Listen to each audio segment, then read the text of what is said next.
하나님의 은혜와 사랑과 평강이 이 시간 충만하기를 주의 이름으로 축복합니다. 지난주에 본 말씀에서 요한은 하나님 앞에 자신이 누구인지를 증거하였습니다. 그리고 오늘 말씀에서는 예수님이 누구인지를 증언하고 있습니다. 29절에 나오는 이틀날은 앞절에서 일어난 사건 다음 날을 의미하는 것이 아닙니다.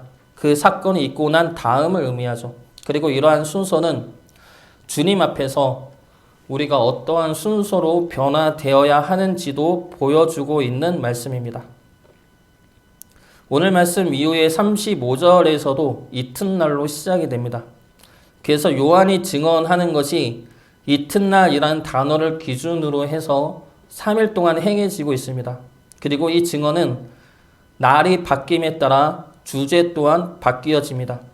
먼저 지난주에 보았던 첫째 날 세례 요한의 증언은 하나님 앞에서 나는 누구인가에 대한 고백입니다. 그리고 오늘 보게 되는 두 번째 날에 행해지는 세례 요한의 증언은 예수님은 누구인가입니다. 그리고 마지막 셋째 날에 세례 요한의 증언은 자신의 제자들을 예수님에게 보내므로 예수님을 따르는 삶을 살아야 함을 증언하고 있습니다. 이것은 우리가 주님 앞에서 가져야 할 모습이죠. 먼저 주님 앞에 내가 누구인지, 내가 어떠한 자인지에 대한 고백이 있어야 합니다. 사람들이 평가하는 자가 아니라 하나님 앞에 진실된 주의 자녀로 하나님의 사랑과 권세를 감당치 못하는 복된 자녀임을 깨닫고 고백해야 합니다. 그리고 두 번째로 나를 구원하신 주님이 어떠한 분인지에 대한 고백이 있어야 합니다. 그리고 세 번째로 그러므로 나는 예수님을 따르는 삶을 살 것을 결단해야 합니다. 요한복음은 이러한 순서에 따라 세례 요한의 증언을 기록하고 있습니다. 이러한 증언 가운데 오늘은 예수님이 누구신가에 대한 세례 요한의 증언을 살펴보도록 하겠습니다. 예수님은 누구십니까? 우리에게 있어서 예수님은 어떠한 분이십니까? 세례 요한은 먼저 예수님을 세상 죄를 지고 가는 하나님의 어린 양이라 고백합니다. 29절 말씀 보겠습니다. 29절 말씀 같이 보겠습니다. 이튿날 요한이 예수께서 자기에게 나오심을 보고 이르되 보라 세상 죄를 지고 가는 하나님의 어린 양이로다. 세상 죄는 하나님을 대적하는 모든 자들을 말합니다. 그리고 그 세상에는 우리 또한 포함이 됩니다. 예수님은 그 죄를 지고 가는 자인데 여기서 지다로 쓰인 헬라어는 아이로입니다. 이 아이로의 뜻은 제거하다, 없애다 라는 뜻이죠. 그래서 예수님은 세상 죄를 지고 가는 분, 세상 죄를 없애는 분입니다. 그런데 어떻게 없습니까? 어린 양이 되어서 없습니다. 이 어린 양은 출애굽 당시 유월절 때에 쓰인 어린 양을 의미합니다. 애굽에 내린 하나님의 10번째 재앙이 무엇입니까? 장자의 죽음이죠. 그 죽음은 애굽인들만의 죽음이 아니라 이스라엘에게도 내리는 죽음입니다.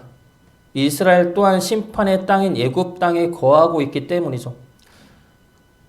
그런데 그 죽음을 피할 수 있는 유일한 방법이 있습니다. 바로 어린 양을 잡아 그 피를 문설주에 바르는 것이죠. 그러면 죽음이 그 집을 넘어갈 것이라 약속하십니다.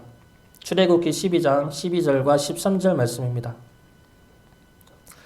내가 그 밤에 애굽 땅에 두루다니며 사람이나 짐승을 막론하고 애굽 땅에 있는 모든 처음 난 것을 다 치고 애굽의 모든 신을 내가 심판하리라. 나는 여호와라. 내가 애굽 땅을 칠 때 그 피가 너희가 사는 집에 있어서 너희를 위하여 표적이 될지라. 내가 피를 볼 때 너희를 넘어가리니 재앙이 너희에게 내려 멸하지 아니하리라. 이 말씀은 어린 양의 피로 우리 생명을 대신하겠다는 말씀이죠. 이 어린 양이 바로 예수님이라는 겁니다. 그래서 출애굽기의 이 말씀은 바로 예수님을 예표하는 말씀이며 예수님을 통해 이루실 구원에 관한 약속의 말씀입니다. 그런데 여기서 우리가 중요하게 보아야 할 것은 우리의 위치입니다. 우리가 어느 위치에 서 있느냐이죠. 하나님은 애굽의 10번째 재앙을 내릴 때 그 재앙을 맞이하는 기준을 사람에 두지 않습니다. 다시 말해서 그 전에 하나님을 얼마나 알았는지, 얼마나 착하게 살았는지 그런 것에 기준을 두지 않았다는 겁니다. 하나님이 재앙을 내리는 기준은 애굽 땅이었고 애굽 땅에 거하는 모든 사람과 동물들과 가축이었습니다. 그리고 이것이 우리가 위치에 있는 자리라는 겁니다. 우리 역시 애굽이라는 죄악된 자리에 서 있는 자들이죠.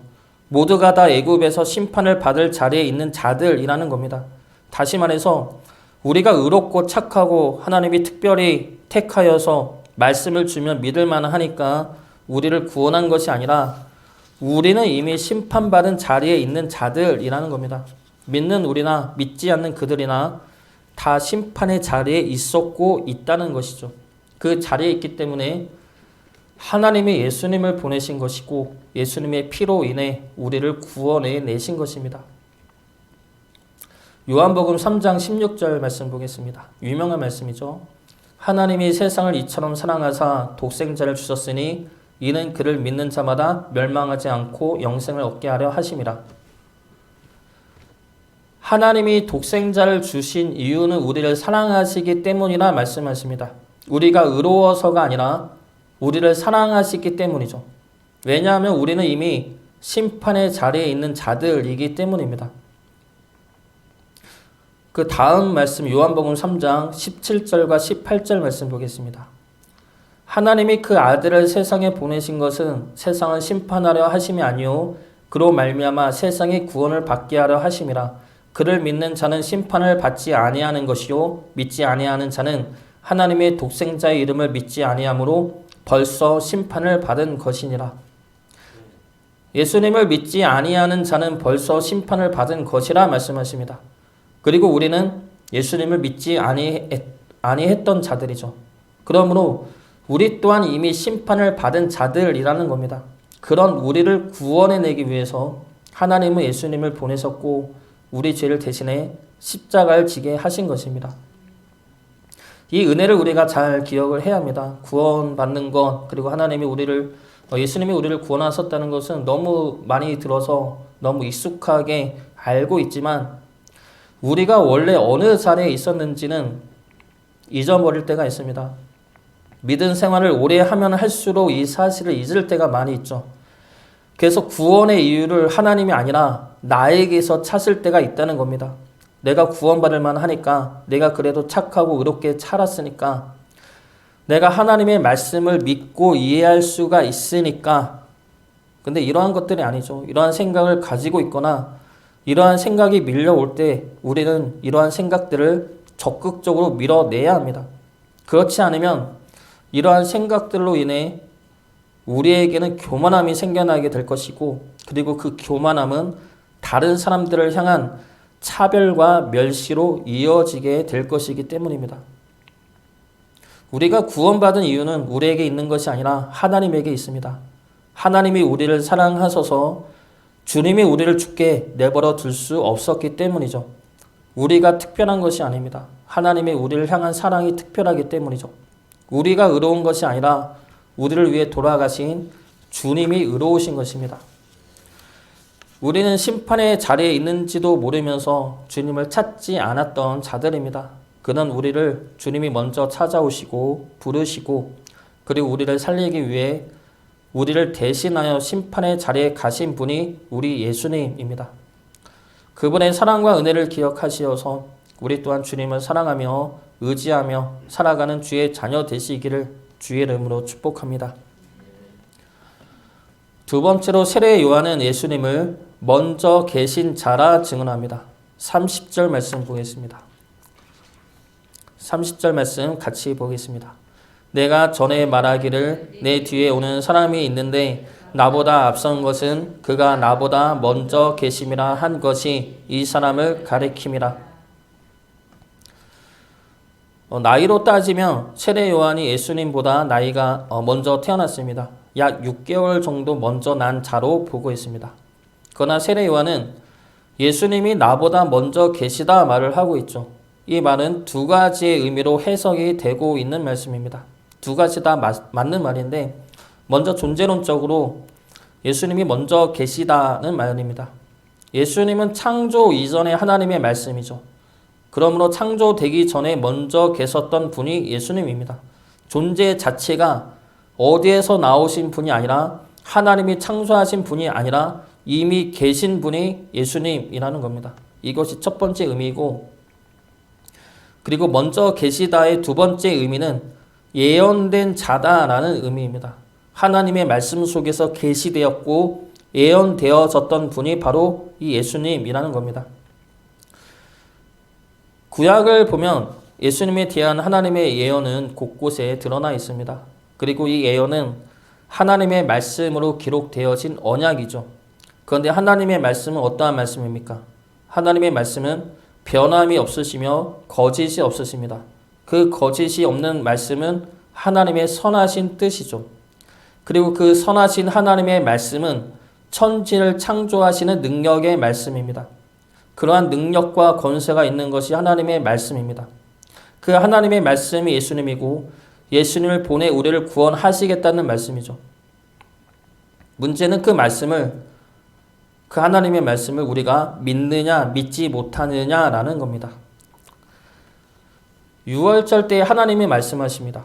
어린 양의 피를 잡아 문설주에 발라라. 그러면 죽음이 그 집을 넘어갈 것이다. 이 하나님의 말씀이 선포되었습니다. 그리고 그 말씀을 이스라엘 백성이 듣습니다. 그런데 듣는 것으로 그치면 어떻게 됩니까? 죽음을 피할 수가 없죠. 그 말씀을 들으면서 무슨 애굽 땅이 이렇게 넓은데 죽음이 임할 때 양 피를 바른다고 죽음이 넘어가나? 왜 꼭 어린 양이어야 돼? 이러한 생각을 가지고 피를 바르지 않으면 죽음도 피할 수가 없습니다. 그런데 이러한 생각들이 지금은 매우 논리적인 생각들이라 치부가 되고 있죠. 온 땅에 죽음이 임한다는 것이 말이 되나? 종말의 때가 있고 그때 하나님의 심판이 임한다는 것이 말이 되나? 말이 안 되죠. 예수님을 믿는다고 구원받는 게 말이 되나? 이해하기가 어렵죠. 왜 꼭 예수님이어야 돼? 나는 예수님 안 믿어도 착하게 살잖아. 내가 남들 피 안 입히잖아. 그러면 구원받는 것 아니냐? 논리적이죠. 그런데 중요한 것은 이러한 생각들로 인해 하나님의 말씀을 부정하고 왜곡하면 구원에 이를 수 없다는 겁니다. 하나님의 말씀은 능력이죠. 그리고 그 능력의 말씀은 선포되었고 성취되었고 앞으로 반드시 이루어질 능력의 말씀입니다. 우리는 그 말씀을 논리적으로 이해하려 하는 것이 아니라 믿어야 하는 것이죠. 이것은 이해의 문제가 아니라 믿음의 문제입니다. 하나님의 말씀은 그만큼의 능력이 있다는 것을 믿어야 하는 믿음의 문제인 것입니다. 우리 삶에서 하나님의 말씀대로 행하지 않는 이유가 무엇입니까? 하나님의 말씀을 믿지 못하기 때문이죠. 하나님의 말씀대로 살아갈 때 하나님이 그 말씀대로 우리를 지키시고 보호하신다는 그 말씀을 내가 믿지 못하기 때문입니다. 그래서 하나님의 말씀이 아니라 세상의 말을 따라 살아간다는 것이죠. 그래야 세상이 나를 보호하고 지켜줄 것이라 생각하기 때문입니다. 우리의 믿음은 어느 정도입니까? 하나님을 믿는다 말하는 우리의 삶의 모습은 어떠한 모습입니까? 하나님의 말씀은 우리가 믿고 행할 때 그 말씀은 우리 삶의 실체가 되고 역사가 됩니다. 주님을 나의 구원자라 믿고 고백하고 주님을 따라 살아갈 때 주님을 통하여 주신 하나님의 그 언약의 말씀들과 축복의 말씀들은 우리의 삶의 실체가 되고 역사가 되고 능력이 되는 것입니다. 이해되지 않는다 하더라도 그 말씀대로 될 것 같지 않아 보여도 그 두려움과 염려를 이겨내시기 바랍니다. 믿음으로 두려움을 이겨내시어 하나님의 말씀이 우리 삶의 역사로 되어지기를 주의 이름으로 축복합니다. 마지막으로 세례 요한은 예수님을 성령으로 세례를 베푸는 자라 증언하고 있습니다. 33절과 34절 말씀, 33절과 34절 말씀 같이 보겠습니다. 나도 그를 알지 못하였으나 나를 보내어 물로 세례를 베풀라 하신 그이가 나에게 말씀하시되 성령이 내려서 누구 위에든지 머무는 것을 보거든 그가 곧 성령으로 세례를 베푸는 이인 줄 알라 하셨기에 내가 보고 그가 하나님의 아들이심을 증언하였노라 하니라.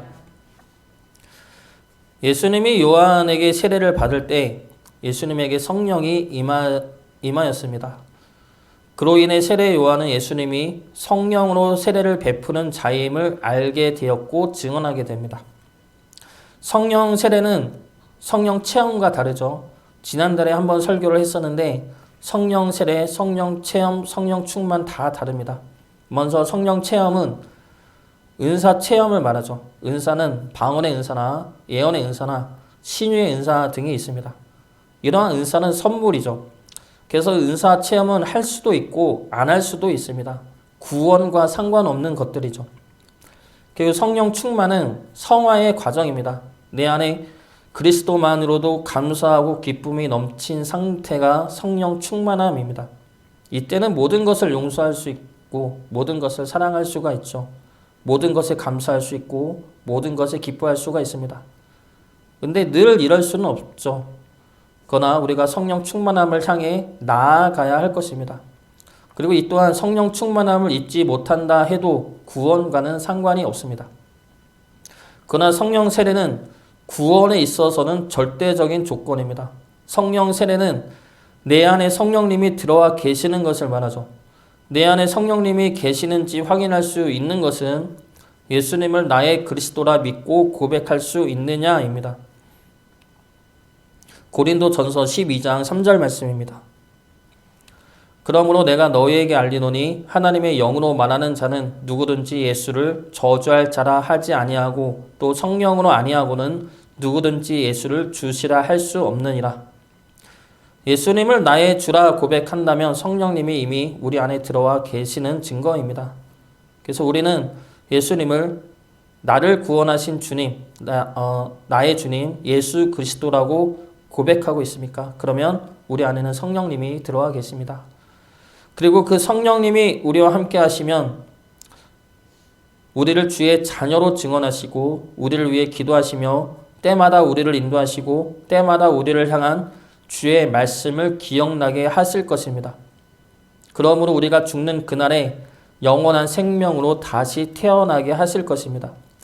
예레미야 31장 31절부터 33절까지 말씀입니다. 여호와의 말씀이니라. 보라, 날이 이르리니 내가 이스라엘 집과 유다 집에 새 언약을 맺으리라. 이 언약은 내가 그들의 조상들의 손을 잡고 애굽 땅에서 인도하여 내던 날에 맺은 것과 같지 아니할 것은 내가 그들의 남편이 되었어도 그들이 내 언약을 깨뜨렸음이라. 여호와의 말씀이니라. 그러나 그날 후에 내가 이스라엘 집과 맺을 언약은 이러하니 곧 내가 나의 법을 그들의 속에 두며 그들의 마음에 기록하여 나는 그들의 하나님이 되고 그들은 내 백성이 될 것이라. 여호와의 말씀이니라. 하나님은 예수님을 통하여 새 언약을 말씀하십니다. 그 언약은 우리 안에 하나님의 법을 두고 우리 안에 하나님의 말씀을 기록하는 것입니다. 그러므로 하나님은 우리의 하나님이 되고 우리는 하나님의 백성이 되는 것이죠. 우리 안에 두시는 하나님의 법과 마음이 바로 성령님이라는 겁니다. 그래서 우리는 성령님과 함께 믿음의 길을 가는 이들이죠. 우리의 모든 삶에 성령님이 함께하고 계십니다. 저는 어릴 때 횡단보도를 무서워했습니다. 그래서 내가 신호등이 초록불일 동안 내가 저 횡단보도를 건널 수 있을까? 다 건널 수 있을까? 차가 기다려주지 않으면 어떡할까? 굉장히 두려워했고 무서워했던 경험이 있습니다. 기억이 있습니다.